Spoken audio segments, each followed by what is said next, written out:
Greetings once again, my sports to the bone people. Welcome back to another video. And in this one, I just want to talk about a few things, things that definitely impact or affect West Indies cricket. So we know there's this issue of franchise teams allegedly offering international players contracts to play or to be employed to same franchise for the entire year. Now, Brendon McCullum, who is the test captain for England, he had a very interesting take on this, saying that, you know, the cricket boards need to find a way to work with the players so they can have the best players available. Because to think that players are going to turn their backs on these type of contracts would be naive.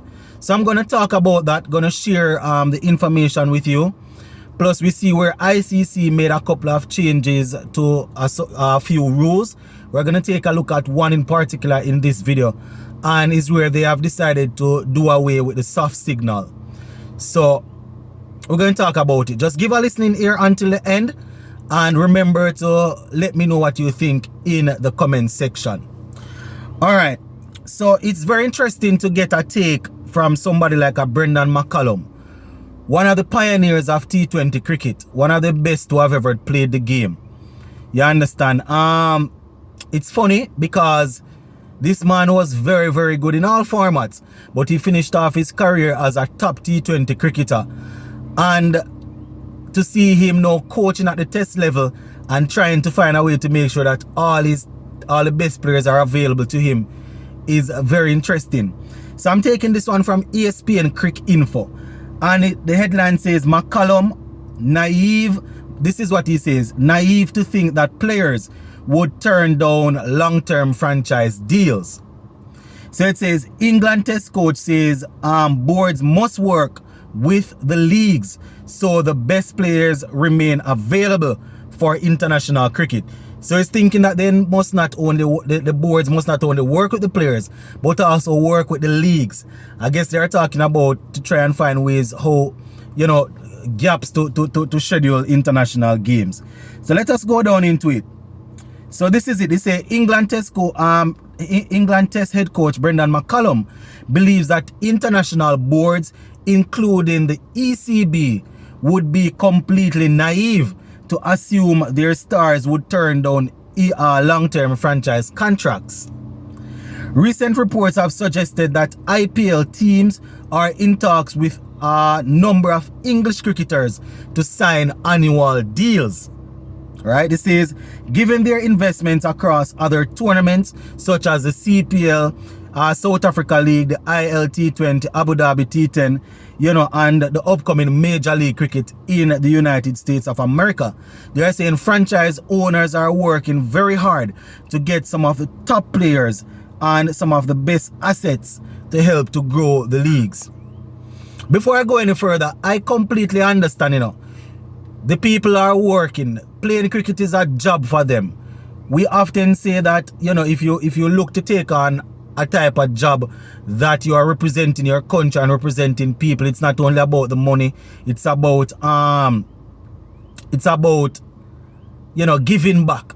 But I am sure that most, if not all of us, would readily leave our current job, our jobs, if we find one that is willing to pay us 3 or 4 times more than what we are making. You understand? Hold on, my peeps. Yeah. So I am pretty sure that we would, a lot of us would happily accept those sort of conditions. You understand? So it's going to be interesting to see how the people will take it.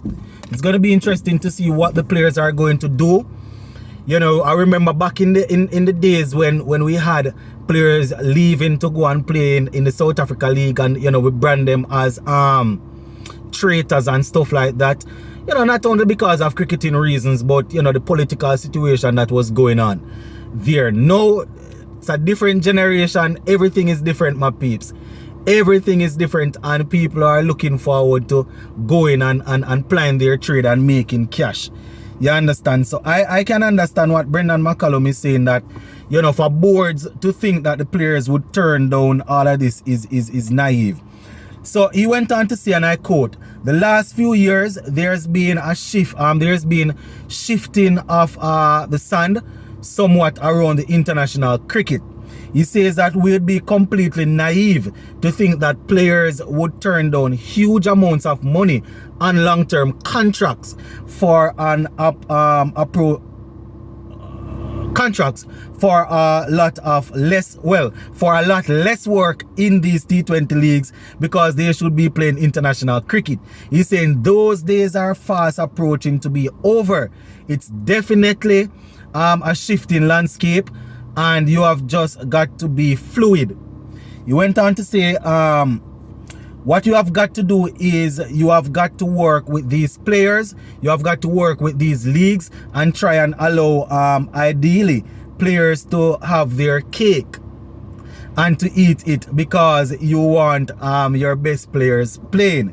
So that is what Brendan McCullum is saying, my viewers and subscribers. As we know, Brendan McCullum, as I said earlier, is one of the best to have played the game of cricket in general, but you know, T20 format. So it's a very interesting take on it, and quite a few of you guys in the comment section have been saying this, you know, that it's all about trying to come up with a way how we can get the best players to play while making sure that the engine keeps running. And when I say the engine keeps running, I'm talking about the youngsters that are coming through, that are toiling and fighting hard to play for West Indies. You know, you don't want it to be a case where you have those people fighting hard to make the West Indies team. They put in all the work, and then, you know, you just keep on inviting people that are hardly here and just giving them the opportunity. And the guys that are always toiling and doing what you ask to make the team, they cannot get a look in. So I think the best thing, as Brendan McCullum is saying, is to work it out. Work it out with the players, work it out with these leagues, especially the players. If you can work it out with the players, come to an understanding, then that would be the best. You understand? That would be the best, in my opinion, my viewers and subscribers. If we can work it out and get the players to understand that, you know, this is what we want and this is what we're looking for. I think things would definitely work out better for us. So I just wanted to give my take on that, and you know, the comment section is there. You can let me know what y'all think about that.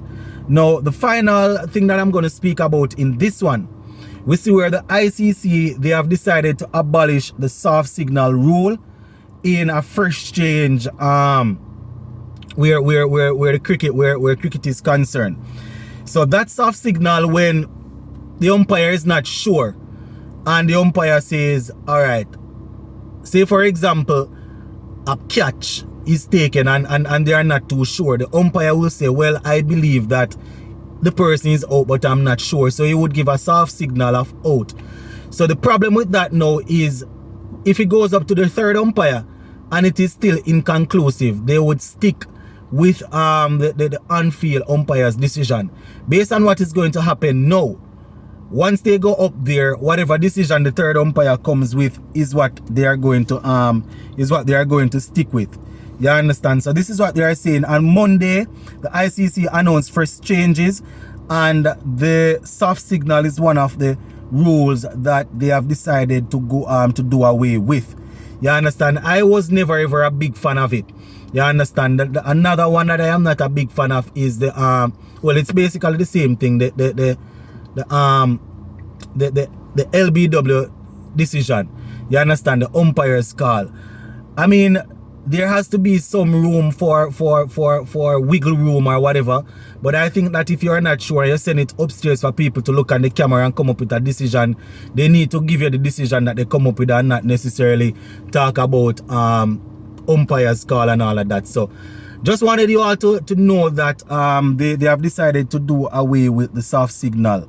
You understand? They said the rule is mostly used for catches taken, as I said earlier. You understand? So once it is referred, the third umpire will be the one to give the decision. So we're going to watch it and see how it go, and we'll definitely give some more critique on a few other rules that they have decided to update. So yeah, Gonna leave it right here for now, my peeps. Go and big up on yourself.